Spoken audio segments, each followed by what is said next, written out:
Mesdames, Messieurs, bienvenue à TV Laval, à cette émission mensuelle, celle avec Monsieur le maire, qui a pour nom En direct du bureau du maire, où on passe en revue pendant les 30 prochaines minutes ou à peu près les grands dossiers, les nouvelles qui ont fait manchette. Et puis on essaie de développer un petit peu plus. Monsieur le maire, comment allez-vous? Ça va bien, vous? Oui, ça va bien. Vous avez remarqué qu'on a nos couleurs de Pâques. Effectivement. Oui, c'est ça, on est tout à fait dans le ton.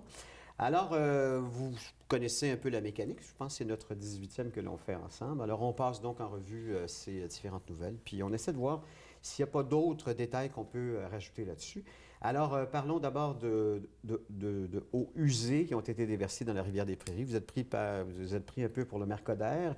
On dit que ça représente à peu près 1% de ce que Montréal avait fait dans le temps. Mais pourquoi est-ce qu'on déverse des eaux usées, justement, dans la rivière? Premièrement, c'est un accident, c'est un bris. C'est un bris qui est arrivé dans une de nos usines de pompage. Et les usines de pompage, les eaux usées, sont faites que s'il y a un bris, pour éviter que ça refoule dans les maisons, dans les immeubles, ça s'en va dans la rivière. Donc, c'est une soupape de sécurité. C'est une soupape de sécurité. Évidemment, un déversement, c'est un déversement de trop. Mais on a été pris par les circonstances, il y a eu un bris et on a réagi rapidement pour essayer de régler ça et éviter que ça se poursuive. C'était à la station de pompage Desjardins. Est-ce qu'il y a des problèmes de ce côté-là ou c'est simplement un accident? C'est les conséquences du gel, dégel rapidement et d'un certain âge pour les infrastructures. Alors, c'est susceptible d'arriver, ça arrive régulièrement, pas les déversements dans la rivière, mais les bris.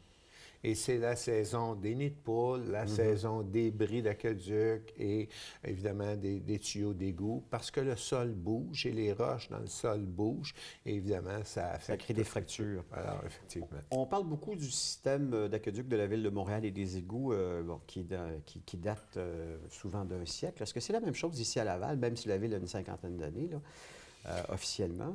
Est-ce qu'il y a des systèmes qu'on devrait changer? Est-ce qu'il y a des vieux tuyaux encore? Bon, on va régler quelque chose. La ville de Laval a 50 ans. Oui.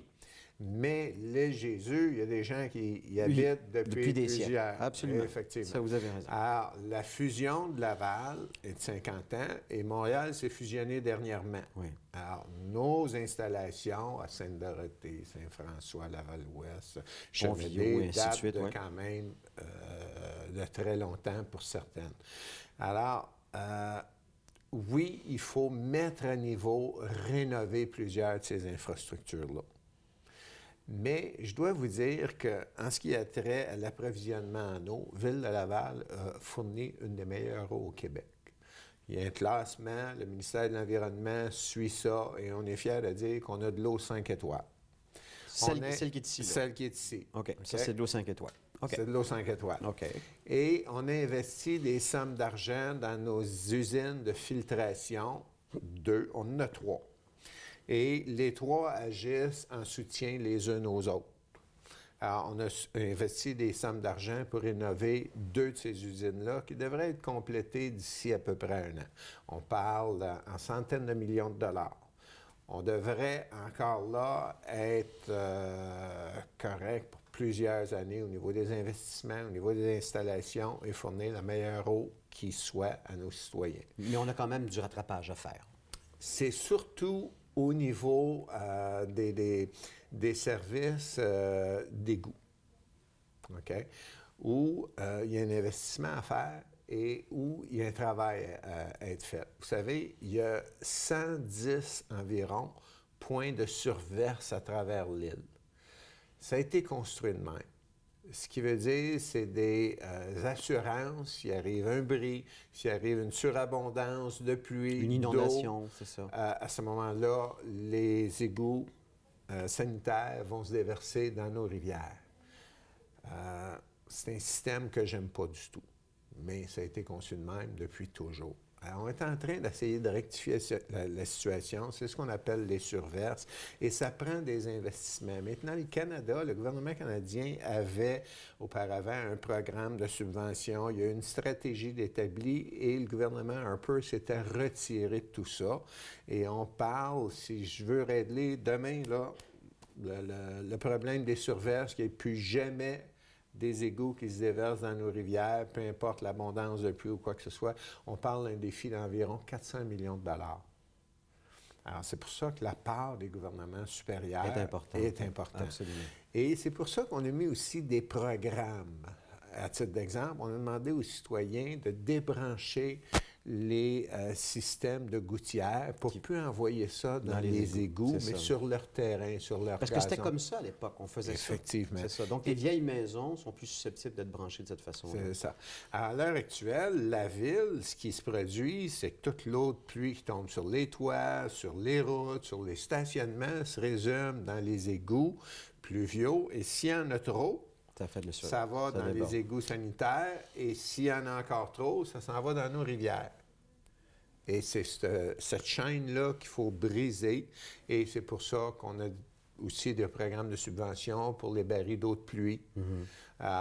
Et on est en train d'attaquer le problème pour renverser tout ça, et j'ai hâte de m'asseoir avec le gouvernement fédéral pour la suite des choses. Oui, parce qu'il a changé, ce gouvernement. Effectivement. Peut-être qu'il est plus conscient de l'environnement. Des poubelles qui ont été ramassées par des souffleuses à neige. Et ça, vous l'avez sûrement vu. Ce sont les résidents de la rue Guénette qui ont observé des camions de déneigement municipaux qui sont passés trop près de la bordure de la rue la journée où on mettait les ordures. Et semble-t-il qu'il y a des dizaines de sacs à poubelles et de recyclage qui ont été absorbés par ces souffleuses à neige. C'est un accident ou c'est parce que c'est de la négligence, selon vous? Bon, on est en train d'examiner de près les circonstances qui ont pu mener à ça, mais malheureusement, ça arrive régulièrement, et on peut le constater lorsqu'on va dans un dépôt à neige.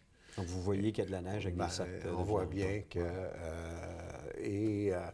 comment contrer ça? Et c'est dans toutes les villes. C'est pas propre à Laval, c'est dans toutes les villes. C'est juste que quelqu'un a été témoin puis l'a rapporté. Bien, effectivement. Et c'est des situations à éviter. C'est pas quelque chose qu'on aime, c'est pas quelque chose qu'on veut. Et on demande aux gens, lorsqu'il arrive, évidemment, une abondance de neige, qu'on doit ramasser la neige, peut-être de placer ses poubelles pour éviter ça. Mais ça se fait pas toujours. Les sacs, et des fois, pour toutes sortes de raisons, ça se déplace. Mais ce n'est pas quelque chose qui est désiré et qui est souhaitable. Le déneigement, ça s'est bien passé cet hiver, en général? Le déneigement, il y a eu moins de plaintes de la part des citoyens que l'an passé. Mais je vous dirais, ce n'est pas encore à notre goût.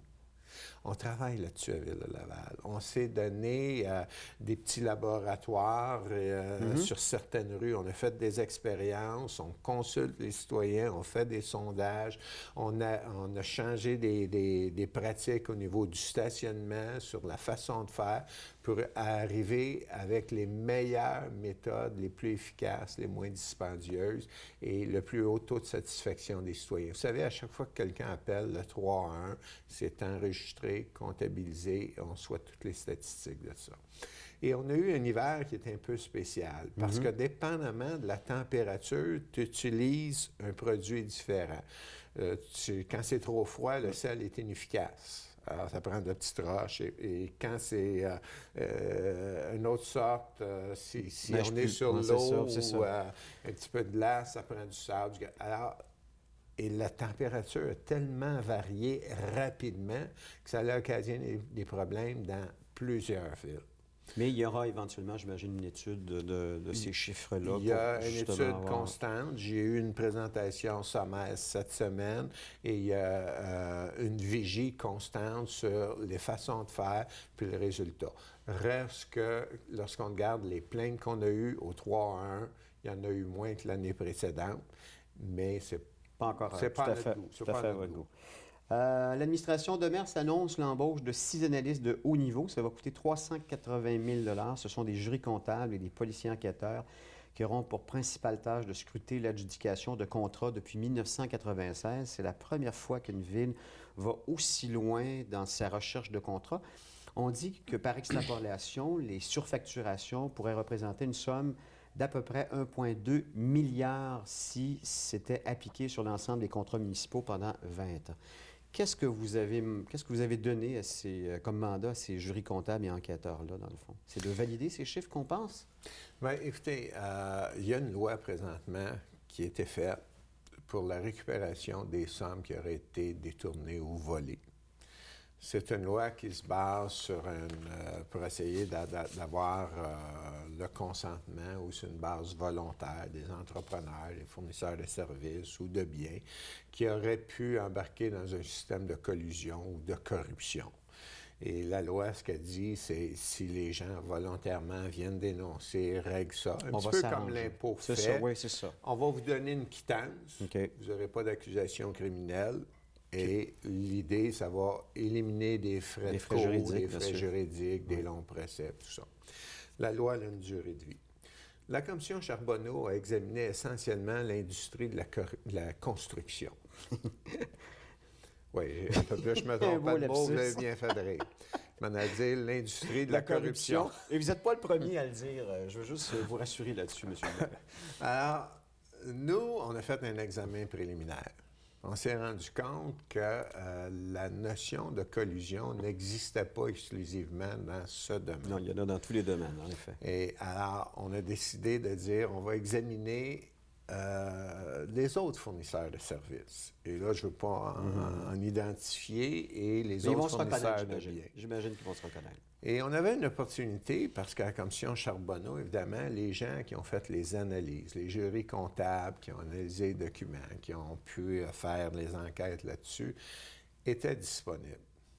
Alors, on a recruté ces gens-là avec des enquêteurs d'expérience qui connaissent le domaine de la fraude, de la collusion, et qui sont des policiers retraités, des enquêteurs retraités. Et pour une période de 6 mois, ils vont faire l'analyse de tous les autres services où on a des indications qu'il aurait pu y avoir la collusion, la corruption. Des malversations, quoi. Effectivement. Et de là devraient découler des mises en demeure qui vont demeurer confidentielles en vertu de la loi, et nous sommes optimistes de récupérer des sommes d'argent pour les citoyens de Ville-de-Laval. Est-ce que vous avez justement des contracteurs qui se sont manifestés en disant « je faisais partie de ce système-là à l'époque, puis je suis prêt à faire partie de la solution plutôt que du problème ». La loi nous oblige à garder secret. Je vous demande pas le nom, mais est-ce que vous sentez qu'il y a quand même un mouvement?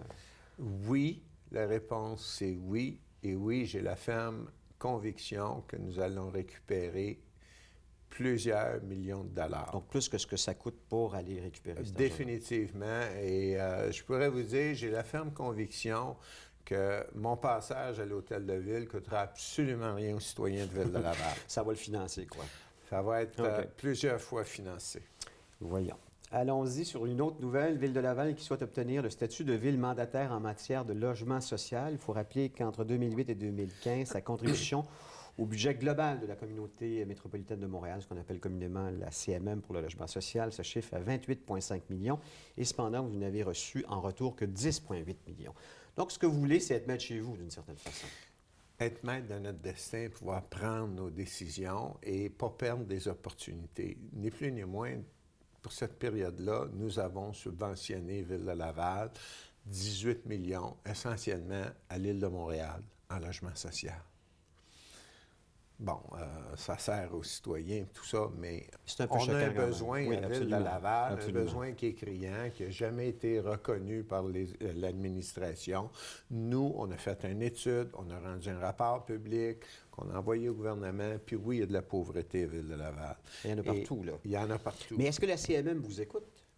Ça ne dépend pas de la CMM, c'est le gouvernement du Québec qui doit intervenir. Alors, le 18 mars, je rencontre le ministre Coiteux. OK, aujourd'hui, on est le 11 mars, juste pour vous le dire. OK. Et ça va faire l'objet d'un de mes sujets pour le sensibiliser, pour qu'il nous accompagne à être une ville mandataire. Et là, ça va nous permettre de, toutes les sommes qu'on place à la CMM, de pouvoir essentiellement les gérer et gérer notre destin en ce qui a trait aux logements sociaux ou à prix abordable. Donc, ce que vous voulez, dans le fond, c'est avoir un retour aussi grand que ce que vous investissez. C'est ça. Et plus que ça, c'est le budget qui est mis au niveau de la CMM. On n'a pas le choix, on est obligé de fournir.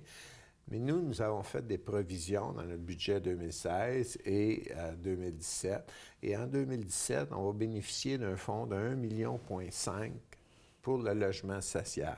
Alors, il y a toute une stratégie pour réellement régler le problème du logement social Parce que j'imagine à que prix abordable à Ville-de-Laval. c'était une promesse lors de votre élection. C'est une promesse et c'est aussi... bon, il y a des êtres humains derrière tout ça. Et souvent, c'est des personnes âgées et des femmes. Bon. Alors, il ne faut pas être insensible à ça.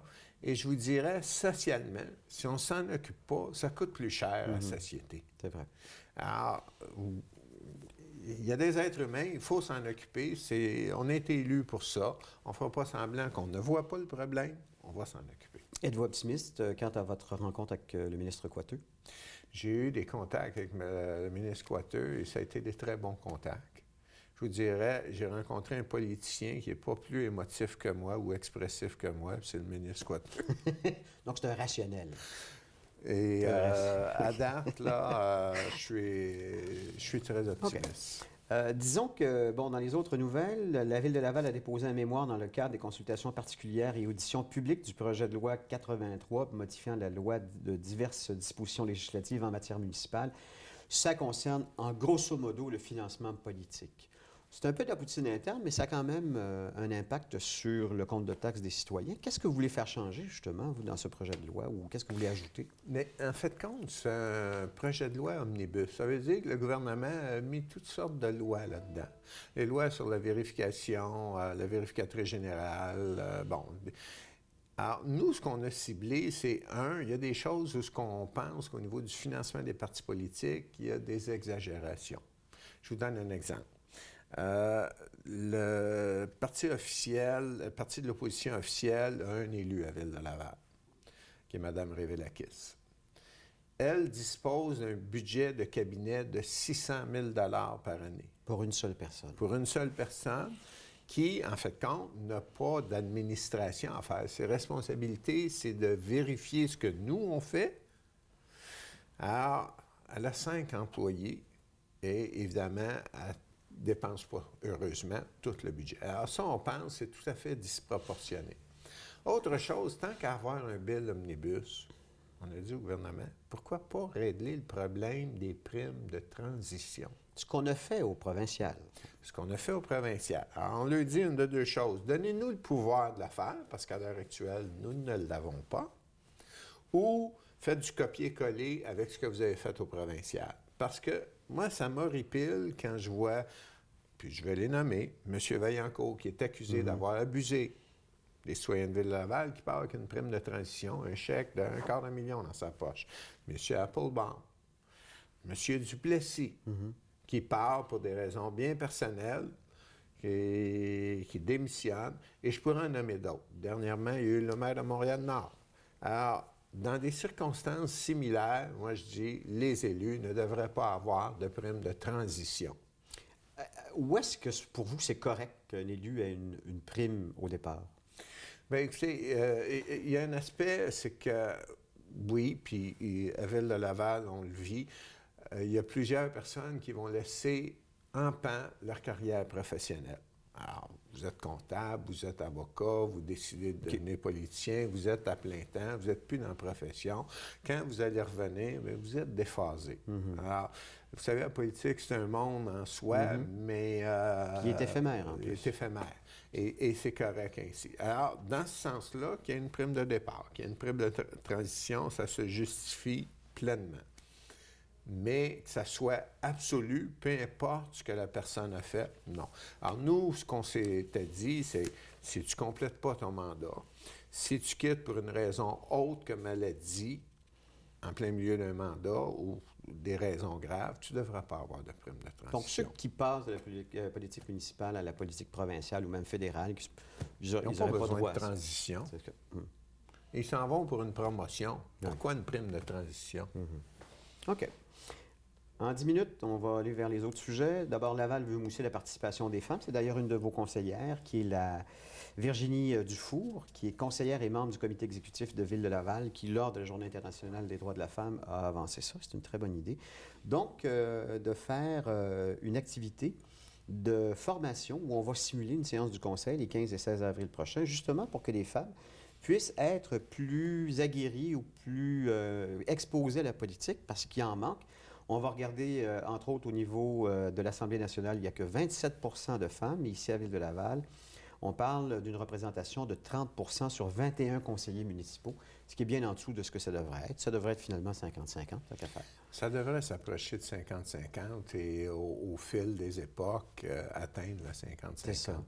Et nous, ce qu'on veut faire, c'est de dire, écoutez, il faut intéresser les femmes dès le départ à solliciter, à s'impliquer et j'ai aucun doute que le talent, les ressources des femmes vont faire qu'ils vont compétitionner avec les hommes. Mais souvent, bon, nous, dans notre équipe, il y a 5 postes à la Ville qui ont une certaine importance. À 6 postes, tu as les 5 membres du comité exécutif et tu as la présidente du conseil.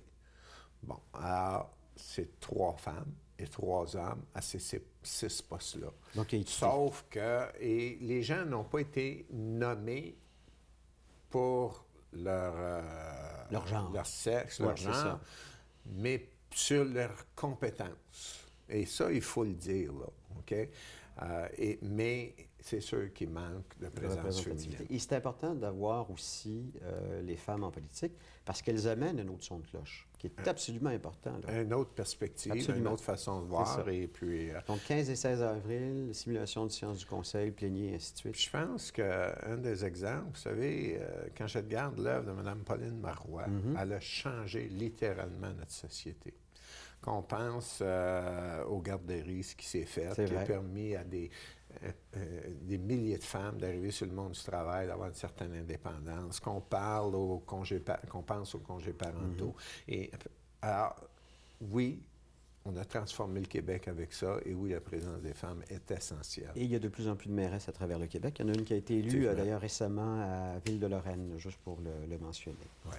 L'opposition officielle à Laval s'est questionnée le mois dernier, là on parle du mois de février dernier, d'avoir une navette faisant l'aller-retour entre l'île Jésus et Pierre-Éliott Trudeau, un projet non viable, a fait savoir la STL, donc la Société de transport de Laval, qui voulait avoir une navette entre Laval et l'aéroport. Nous, c'était dans notre programme électoral. Alors, l'an passé, on a demandé une évaluation, s'il y avait des études à la STL.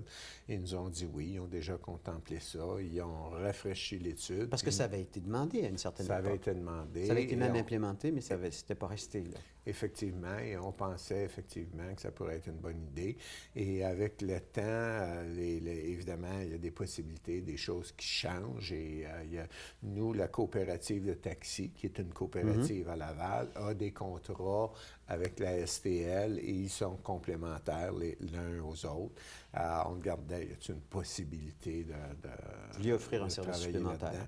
Et malheureusement, le coût serait trop élevé pour les services. Bon, justement, on parle quand même de 800 000 par année pour la semaine et de 200 000 pour les 2 jours du week-end. Et on dit qu'à peu près entre 12,5 et 25 du coût du service serait absorbé par la fréquentation. Donc, c'est absolument pas viable. Et, bon, on a des choix à faire et on a des choix qui sont prioritaires par rapport à nos demandes de la STL. Laval est heureuse d'annoncer la mise en place de 2 programmes d'aide financière aux entreprises privées d'économie sociale dans la réalisation de projets structurants.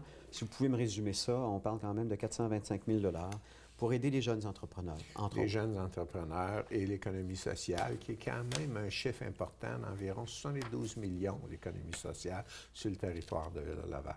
Alors nous, on a choisi une stratégie de stimuler l'économie à Ville-de-Laval. Dès notre entrée en poste, on s'est donné une stratégie et ça, c'est un des éléments de la stratégie économique de Ville-de-Laval. D'ailleurs, vous ne voulez pas faire de Laval une ville d'entrepreneurs? Oui, effectivement. Et si on regarde les chiffres depuis à peu près 1 an, écoutez, on a des émissions au niveau des permis qui est formidable. Nous allons investir juste dans le centre-ville près d'1 milliard de dollars des entrepreneurs privés dans les prochains 2 ans. Et nous, la Ville, on va investir dans les prochains 3 ans environ 1 milliard de dollars dans les infrastructures dans la Ville de Laval. Alors oui, l'économie lavalloise sera très dynamique dans les prochains 2 à 3 ans. Laval obtient un prix pour sa protection des aînés en cas d'incendie. C'était lors du 20e mérite québécois de la sécurité civile et des incendies. On parle quand même du programme Voisins Secours. Bravo, bravo. Merci. Et c'est un autre élément dans ce qu'on est très fiers d'être une ville MADA, municipalité Oui. amie des aînés, et on croit réellement qu'on sort tous gagnants. Alors, les services qu'on offre à nos aînés, là, on en est très fiers et on aime bien ça d'en parler. Qu'avez-vous pensé du Laval en blanc, première édition? Il n'y a eu que 13 000 personnes. Il aurait pu en avoir plus. Puis le deuxième week-end, il faisait un froid arctique. Est-ce que ça va revenir, Laval en blanc? Est-ce que c'est là pour rester? Oui, notre objectif, c'est que ça demeure. La température nous a joué Oui, hein? des tours assez cruels. À un moment donné, il faisait moins 30. C'est ça. Alors, mais les gens qui se sont rendus l'ont apprécié. J'étais présent, j'essaie d'être présent à tous ces événements-là, parce que de juger un événement, évidemment, avec des rapports, c'est une chose, mais quand tu es présent à ces lieux, tu vois les physionomies, tu vois les gens. Tu vois les sourires aussi. Tu vois les sourires. Quand tu les vois choses vont bien. réactions. Effectivement. Investissement de 10 millions pour la modernisation d'arénas. Je pense que c'est pas nouveau comme nouvelle, mais peut-être juste pour le mentionner. Il y a les arénas Samson et Saint-François qui sont fermés en ce moment. C'est dans le cadre de notre programme de mise à niveau des infrastructures sportives. Alors, au total, la mise à niveau de nos arénas, ce qui veut dire pas d'ajout de service, mais juste les réparer, les mettre au goût du jour, ça va nous coûter 40 millions à la fin de l'opération. Donc ça, c'est une première tranche. Ça, c'est une deuxième tranche. Deuxième tranche, Il y en a alors? déjà OK. une de faite. Et nos parcs aussi. On devrait changer les installations sportives d'un parc pour les jeunes enfants. En 2016, il va y avoir des rénovations majeures. Parlons de Place Belle. Qu'est-ce qui arrive avec ça? Tout va bien. C'est à date. C'est à l'intérieur des budgets. Et une ouverture officielle, je peux vous l'annoncer, en septembre 2017. Mais il y aura toute une liste de programmation que Evenco et la famille Molson sont en train de préparer. Puis y a-t-il un club de hockey qui s'en vient là? Il appartient à M. Molson de l'annoncer. Je vous ai posé quand même la question. Et puis, rappelons quand même que les élus ont gagné leurs 2 matchs de hockey, parce que c'était la classique de hockey des élus de Laval. Ils ont gagné leur premier match par la marque de 3-2 contre le CSDL, qui est la commission scolaire Wilfrid Laurier, et la commission scolaire de Laval, excusez-moi. Donc, 4-3 et 3-2. Alors, félicitations aux élus.